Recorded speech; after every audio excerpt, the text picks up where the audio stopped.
کا سر نہاں خودی کا سر نہاں لا الہ الا اللہ لا الہ الا اللہ خودی ہے تیغ فساں خودی ہے تیغ فساں لا الہ الا اللہ لا الہ الا الا اللہ یہ دور اپنے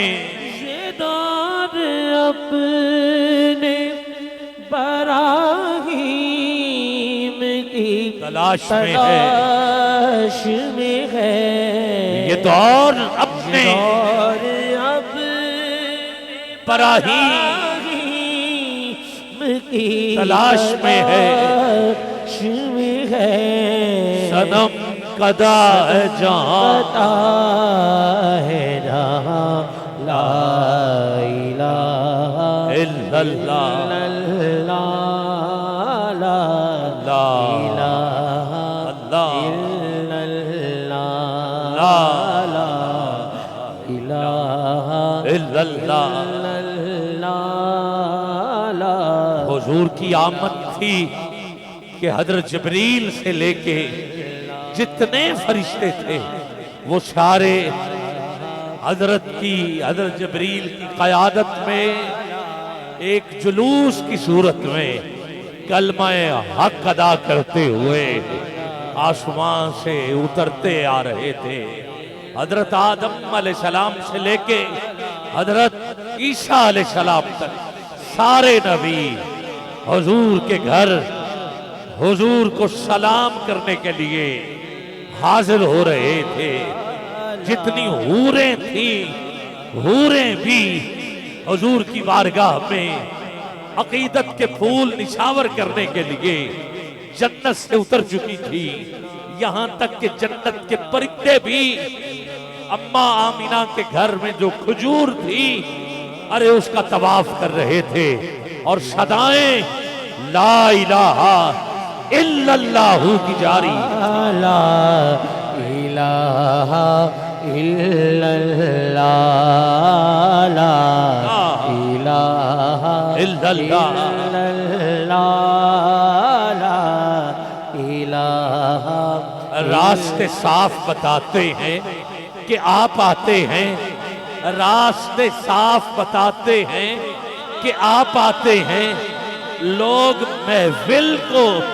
سجاتے ہیں کہ آپ آتے ہیں،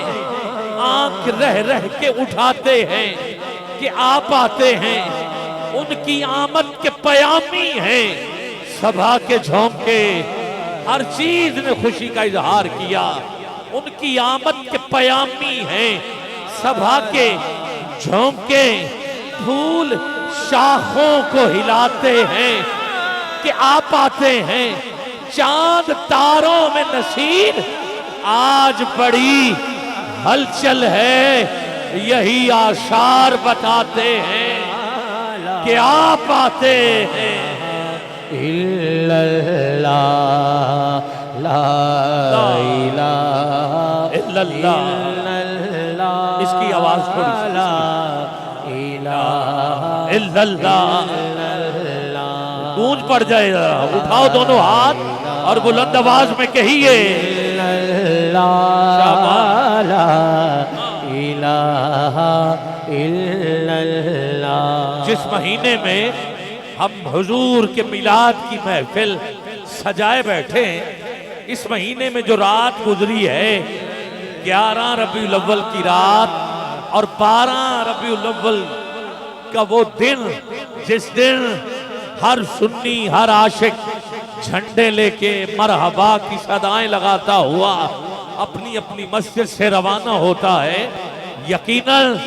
آپ کے علاقے میں بھی حضور کی آمد کا جلسہ ہوا ہوگا، جلوس نکلا تھا نا۔ اور امام احمد بن حنبل جو کہ فقہ کے چوتھے بڑے امام ہیں، جن کے شاگردوں میں امام بخاری، امام مسلم، امام ترمذی، امام ابن ماجہ، امام ابو داؤد، امام نسائی شامل ہیں، وہ امام کہتا ہے کہ یہ جو 11 اور 12 کی درمیانی رات اور صبح ہے، اس جیسی کوئی رات نہیں، بلکہ یہ وہ رات ہے جو لیلۃ القدر سے بھی افضل ہے۔ یہ فقہ کے چوتھے امام کا فتویٰ ہے، قبلہ لیلۃ القدر سے بھی افضل ہے۔ آپ نے موازنہ کیا، کہا لیلۃ القدر میں قرآن آیا ہے۔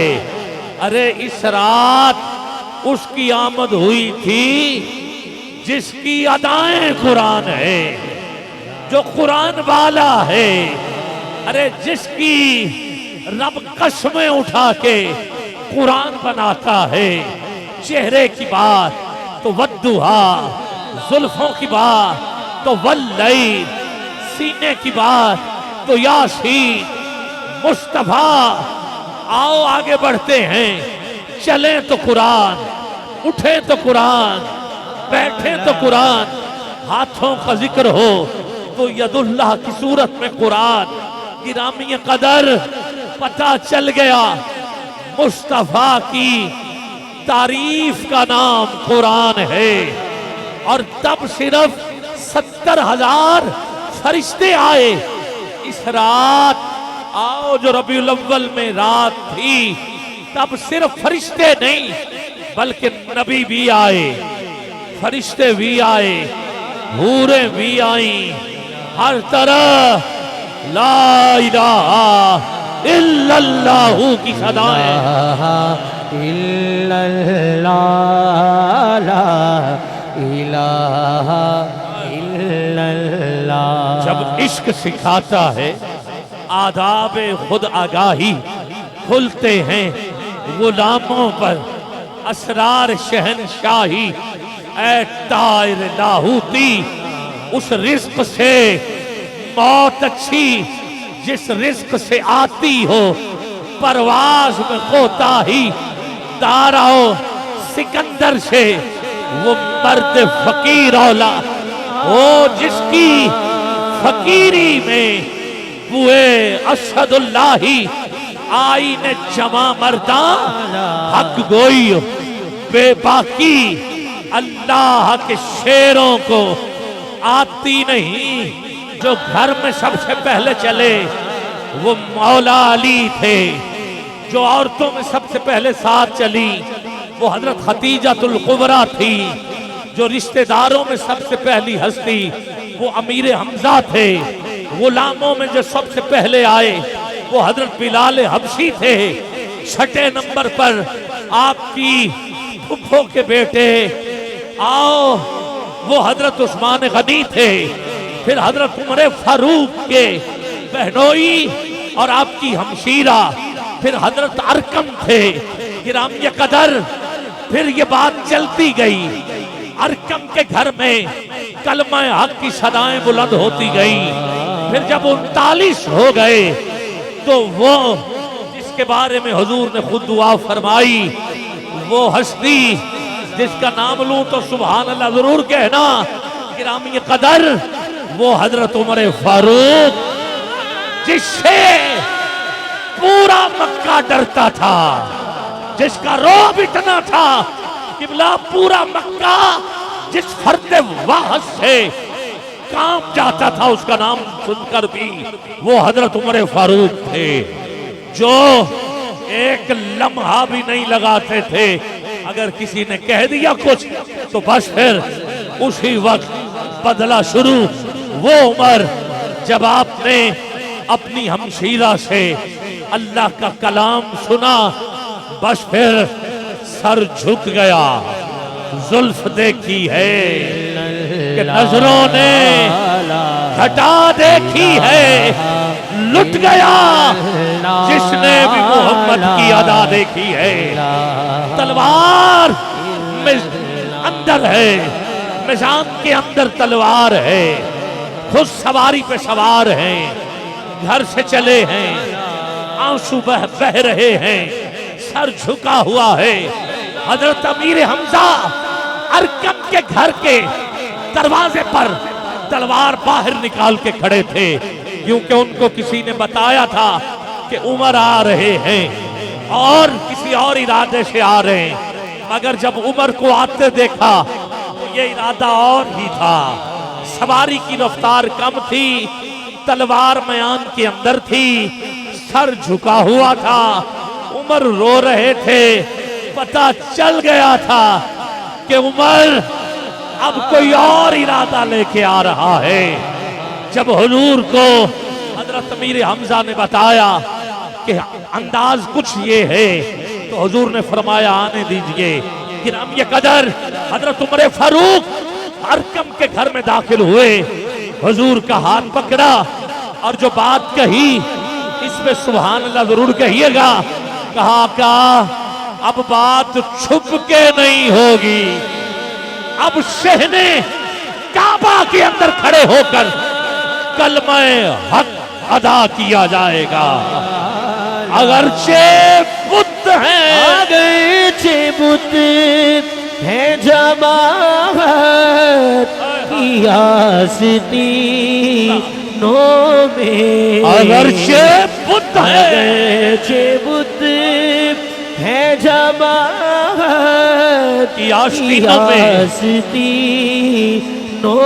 میں، مجھے ہے حکم اذاں، مجھے ہے حکم اذاں، لا الہ الا اللہ، لا اٹھا کے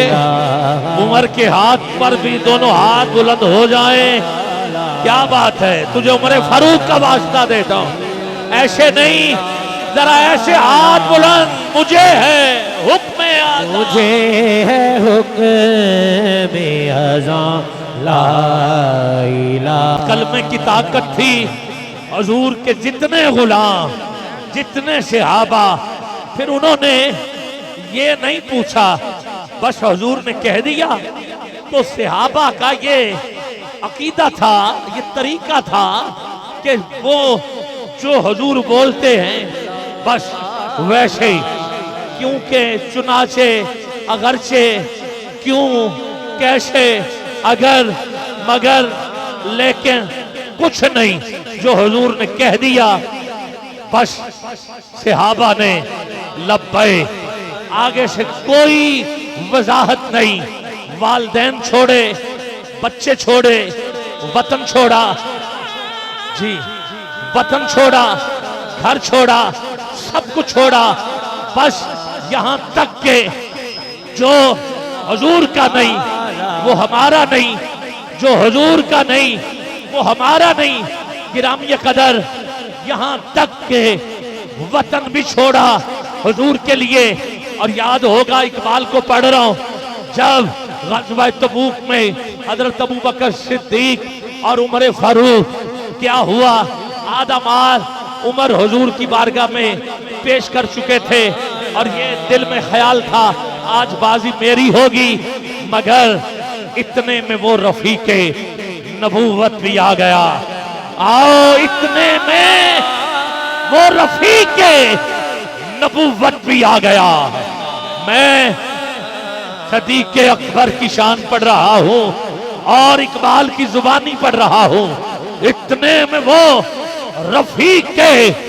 نبوت بھی آ گیا، لے آیا اپنے ساتھ وہ مرد وفا سرشت، کیا کیا لے کے آیا، مل کے یمینوں درموں دیناروں رختوں جن اسب کمر سوم و شدر قاطر و حمار۔